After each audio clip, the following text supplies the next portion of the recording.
नमस्कार। मैं हूं राम कुमार वर्मा, स्पिरुलिना उत्पादक किसान, राजस्थान के जिला हनुमानगढ़ के तहसील नौहर से। राजस्थान स्पिरुलिना फार्मिंग में आप सबका हृदय से स्वागत है। अगर आप स्पिरुलिना की खेती शुरू करने के लिए विचार कर रहे हैं तो आज का ये वीडियो आप पूरा देखिए। आपने अभी तक हमारे इस चैनल को सब्सक्राइब नहीं किया है तो अभी भी सब्सक्राइब आप कर लें। आप स्पिरुलिना खेती कितने एरिया से शुरू करें, आज के इस वीडियो में हम आपको विस्तार पूर्वक बताएंगे कि स्पिरुलिना खेती कितने एरिया से आपको शुरुआत करनी चाहिए। इससे पहले भारतीय कृषि अनुसंधान संस्थान पूसा नई दिल्ली के नील हरित शैवाल संरक्षण के प्रधान वैज्ञानिक टीम का हम हृदय से धन्यवाद ज्ञापित करते हैं, जिन्होंने हमें स्पिरुलिना खेती करना सिखाया। अगर आप स्पिरुलिना खेती की शुरुआत करना चाहते हैं तो सबसे पहले आप अपने नजदीकी संस्थान से स्पिरुलिना खेती का संपूर्ण प्रशिक्षण प्राप्त करें। किसी भी विषय में सफलता प्राप्त करने के लिए उसके बारे में सीखना अति आवश्यक है, क्योंकि बिना ज्ञान के स्पिरुलिना खेती करना मुश्किल हो सकता है। जब हमें ज्ञान नहीं होगा तो हम किस तरह से उसका मैनेजमेंट करेंगे, कैसे कैसे इसका ढांचा तैयार करेंगे, क्या इसमें उतार चढ़ाव आते हैं, क्या क्या इसके जो पैरामीटर्स हैं वो सब जानने जरूरी है। सीखने के पश्चात आप स्पिरुलिना खेती छोटे एरिया में पार्ट टाइम से शुरू करें। आप छोटे एरिया से शुरू करें जिसमें आप 100 वर्ग मीटर से लेके 150 वर्ग मीटर तक के एरिया से स्पिरुलिना खेती शुरू कर सकते हैं। छोटे एरिया में स्पिरुलिना खेती की शुरुआत करने के जो फायदे हैं,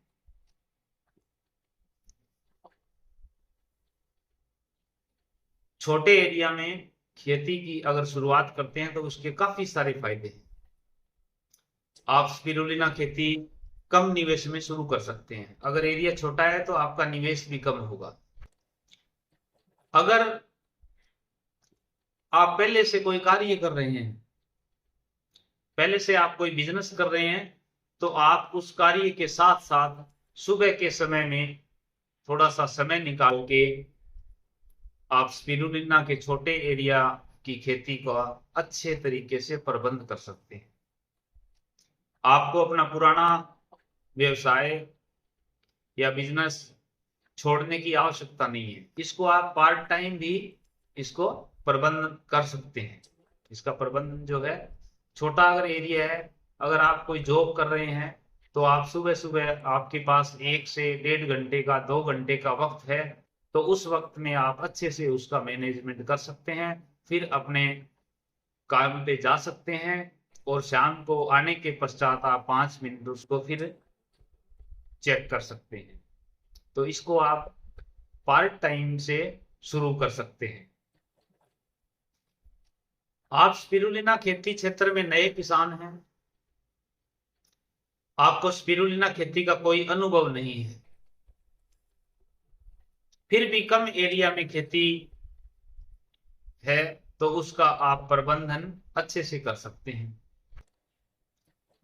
भी आप नए किसान हैं इस क्षेत्र में, आपको पहले से स्पिरुलिना के खेती के बारे में, कल्टीवेशन करने के बारे में कोई अनुभव नहीं है, आप बिल्कुल इस क्षेत्र में जीरो है, फिर भी आपके पास अगर एरिया छोटा है, छोटे एरिया से शुरुआत करते हैं 100 मीटर या 150 मीटर एरिया से, तो आप इसको अच्छे से मैनेज कर सकते हैं। किसी भी स्पिरुलिना खेती का जो अनुभवी होता है, कोई भी जो स्पिरुलिना खेती का एक्सपर्ट है आपके आसपास, उसके साथ फोन पे भी आप संपर्क करके या संपर्क रखते हुए, सीखने के बाद में उनके साथ अगर संपर्क रखते हैं तो फोन से ही आप जो जानकारियां आपको चाहिए, कई बार रनिंग में कल्टीवेशन के दौरान मौसम के हिसाब से जो उतार चढ़ाव आते हैं या कुछ जानकारी लेनी होती है, कुछ पूछना होता है, तो आप एक्सपर्ट के साथ में फोन पे बने रहें, उनसे पूछते रहें और आप धीरे धीरे करके एक एक्सपर्ट बन जाएंगे स्पिरुलिना खेती के। 6 महीने से 1 वर्ष तक अगर आप स्पिरुलिना खेती का प्रबंधन कर लेते हैं अच्छे से, इसके गुण धर्म आप समझ लेते हैं, तो आपको स्पिरुलिना खेती का अच्छा अनुभव प्राप्त हो जाएगा। स्पिरुलिना खेती में जलवायु के हिसाब से आने वाले बदलावों के बारे में आपको भौतिक जानकारी प्राप्त हो जाती है, क्योंकि ये प्रकृति के ऊपर निर्भर करता है। ये एक तरह की खेती है, तो खेती में कई बार मौसम का बदलाव आता है, कई बार बारिश आ जाती है, कई बार बिना मौसम के बरसात हो जाती है, कई बार तेज गर्मी होती है, कई बार ज्यादा ठंड होती है। इस तरह से जो जलवायु में जो परिवर्तन आते हैं, उस हिसाब से आपको इसके बदलाव जो होते हैं वो देखने को मिलते हैं, जिससे आपको पूरा इसके बारे में अनुभव प्राप्त हो जाता है। 6 महीने से साल भर जब इस खेती को आप समझते हैं तो आपको पूरा अनुभव हो जाता है, फिर आपको मैनेजमेंट करने में किसी भी तरह की समस्या से नहीं गुजरना होता। स्पिरुलिना खेती की भौतिक जानकारी से आपको बहुत लाभ प्राप्त होते हैं। भौतिक जानकारी प्राप्त होने के पश्चात आप स्पिरुलिना खेती का एरिया बढ़ाते हैं तो बहुत सारे लाभ आपको होते हैं, जिसमें आपको पूरा अनुभव होता ही है। जब आपने पहले छोटे प्लांट को चलाया है तो आपको पूरा अनुभव है, तो आप जब आगे बड़ा एरिया में जब स्पिरुलिना खेती की शुरुआत करेंगे तो उसके लिए आप ढांचा तैयार करेंगे, उसके टैंक बनाएंगे, तो उसमें कौन कौन सा मटेरियल लगाना है, किस तरह का मटेरियल लगाना है, जो पहले छोटे टैंकों में इस्तेमाल किया था वही मटेरियल, उसी टाइप का मटेरियल इस्तेमाल करना है या उसमें कोई बदलाव करना है, ये सब आपको समझ में आ जाता है। जब छोटा प्लांट चलाते हैं तो उससे आपको इसके सारे सिस्टम समझ में आ जाते हैं, फिर आपके अनावश्यक या व्यर्थ खर्चे नहीं होते। जो चीज जरूरी है उसी पे आपका दिमाग जाएगा और उसको आप सही तरीके से उसका ढांचा तैयार करते हैं। तो ढांचे में आपको ज्यादा नहीं तो जहां 5 लाख रुपए का अगर ढांचा तैयार कर रहे हैं तो आपका कम से कम लाख रुपए का उसमें आपका फायदा हो जाएगा। फायदा ये लाख रुपए का इसलिए हो जाएगा क्योंकि आपके पास अनुभव है, जाने अनजाने में किसी भी तरह का जो अनावश्यक आइटम है वो आप नहीं खरीदेंगे, क्योंकि आपको जानकारी है।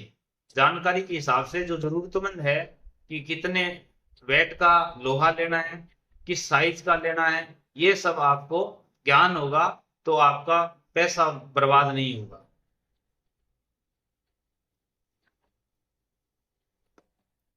जब आपको अनुभव होता है तो बड़े एरिया की खेती में पोषक तत्व प्रबंधन आप अच्छे से करते हैं, जिससे आपकी तैयार होने वाली स्पिरुलिना अच्छी गुणवत्ता की होती है।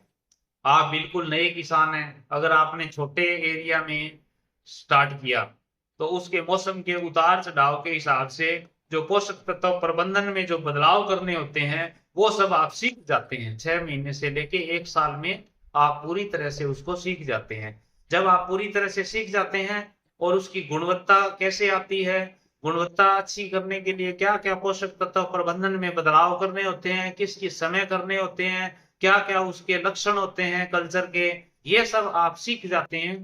अगर आप ये सब सीख जाते हैं तो बाद में बड़े प्लांट के अंदर आपको प्रबंधन करने में किसी भी तरह की समस्या का सामना नहीं करना पड़ता।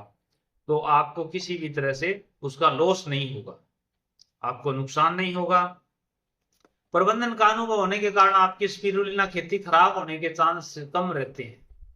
जब आप पोषक तत्वों का प्रबंधन स्पिरुलिना खेती के अंदर, एक मैं आपको विशेष बताना चाहूंगा कि इसका मुख्य जो है वो है पोषक तत्वों का प्रबंधन। अगर समय और मौसम और पानी, मतलब जलवायु के अकॉर्डिंग और मौसम के हिसाब से अगर आप इसका पोषक तत्व प्रबंधन सही समझ लेते हैं तो आपकी स्पिरुलिना की खेती कभी भी फेल नहीं होने वाली। कभी भी आपको ऐसा नहीं होगा, कोई रिस्क नहीं रहेगी कि आपकी खेती में कोई समस्या आ रही है, कोई कंटामिनेशन आ रहा है या किसी भी तरह से हमारी खेती खराब हो रही है। बिल्कुल भी इसमें चांस नहीं है, कोई गुंजाइश नहीं है खेती फेल होने की। सिर्फ और सिर्फ आपको इस पे अच्छी तरह से ध्यान देके 1 साल तक प्रबंधन का जो है ना वो अनुभव प्राप्त करना है। वो प्रैक्टिकल जो अनुभव होगा आपका, जब उसके बाद में आपको इस बात का ज्ञान हो जाएगा कि किस किस मौसम में या जलवायु में जब बदलाव आता है तो हमें क्या क्या इसमें बदलाव करने होते हैं पोषक तत्व प्रबंधन में, ये सब आप सीख जाते हैं। इससे आपको बहुत बड़ा ये लाभ मिलता है और आप सफलतापूर्वक गुणवत्ता युक्त स्पिरुलिना की खेती कर सकते हैं। अगर आप छोटे एरिया से शुरू करते हैं और जाने अनजाने में गलतियां होने पर आपका स्पिरुलिना कल्चर किसी भी वजह से खराब हो जाता है तो आपको ज्यादा आर्थिक हानि नहीं होती, क्योंकि आपके पास एरिया कितना है, छोटा है। जब आप एक्सपर्ट होंगे तब तो आप बड़े एरिया में भी मैनेज कर लेंगे, उसमें कल्चर को खराब नहीं होने देंगे क्योंकि आपके पास अनुभव है। अगर अनुभव नहीं है तो आप छोटे एरिया को तो मैनेज कर सकते हैं, और फिर भी अगर ना कर सके मैनेज, मौके पे जाने अनजाने में अगर कोई ऐसा हो जाए, चूक हो जाए तो जिससे आपका कल्चर खराब हो जाए, तो फिर भी आपको इतना ज्यादा आर्थिक नुकसान नहीं होता। थोड़ा बहुत कल्चर होगा, वो एक बार अगर खराब हो भी जाए तो आप दोबारा से इसको शुरुआत कर सकते हैं। लेकिन अगर आप बिल्कुल नए हैं इस क्षेत्र में और आपने बहुत बड़े एरिया के अंदर और स्पिरुलिना प्लांट लगा दिया है, आपके पास भगवान की कृपा से बहुत सारे पैसे हैं निवेश करने के लिए, आपने 50 लाख 70 लाख 1 करोड़ रुपए निवेश कर दिया, लेकिन आपको अगर अनुभव नहीं है तो आपकी स्पिरुलिना खेती में आपको समस्याएं आ सकती है। तो अगर कल्चर खराब हो गया 1 एकड़ का तो कई लाखों का नुकसान आपको हो सकता है। इसलिए सर्वप्रथम जो हमारी जो व्यक्तिगत सलाह और पिछले 10 साल का जो अनुभव है उसके हिसाब से मैं आपके साथ जो मेरे विचार है वो साझा कर रहा हूं कि आपको स्पाइरुलिना खेती 100 से 150 मीटर एरिया से शुरू करनी चाहिए। जब आपको पूरा अनुभव हो जाए तब आप जितना मर्जी उसको मल्टीप्लाई करके आप आगे बढ़ा सकते हैं। कम निवेश से स्पिरुलिना खेती शुरू करने में सबसे बड़ा लाभ यही है कि इसमें रिस्क कम रहती है, आर्थिक नुकसान होने के जो चांस है वो बिल्कुल कम है। देखो, व्यापार ऐसा करें कि जिसमें कभी हार ना हो, या तो जीतेंगे और या सीखेंगे, इसके अलावा कुछ भी लॉस, आर्थिक नुकसान नहीं होना चाहिए। हमारा तो यही मानना है। अगर आप स्पिरुलिना कृषि आधारित व्यापार शुरू करने का प्लान बना रहे हैं तो आप हमारे इस चैनल को आप सब्सक्राइब जरूर कर लें और सभी तरह के वीडियो आप समय निकाल के देखते रहें। इस चैनल पर समय समय पर स्पिरुलिना खेती की विस्तार पूर्वक जानकारी आपको मिलती रहेगी। स्पिरुलिना खेती की सही जानकारी के लिए आप हमारे साथ जुड़े रहें और सभी वीडियो को ध्यानपूर्वक आप देखते रहें। कोई भी आपका विचार हो इसके कमेंट बॉक्स में आप अवश्य लिखें या हमें व्हाट्सएप भी कर सकते हैं। आप स्पिरुलिना खेती को अच्छे से देखना चाहते हैं, किस तरह का इसका कल्चर होता है, किस तरह के इसका ढांचा होता है, क्या क्या इसका मैनेजमेंट का तरीका है, क्या सिस्टम बना हुआ है, तो आप हमारे राजस्थान में आकर के और हमारा जो कल्टीवेशन एरिया है, जो टैंक बने हुए हैं, वहां पे आप अच्छे से इसको देख सकते हैं। देखने का कुछ नहीं लगेगा आपका।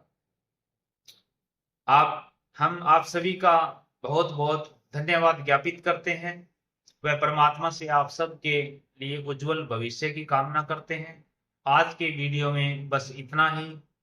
अगले वीडियो में हम आपको बताएंगे कि अपने आसपास के क्षेत्र में आप स्पिरुलिना को कैसे बेच सकते हैं और आत्मनिर्भर कैसे बन सकते हैं। तब तक आप सभी खुश रहें, हंसते मुस्कुराते रहें, अपने स्वास्थ्य का ख्याल रखें। इसी के साथ आप सबका बहुत बहुत धन्यवाद।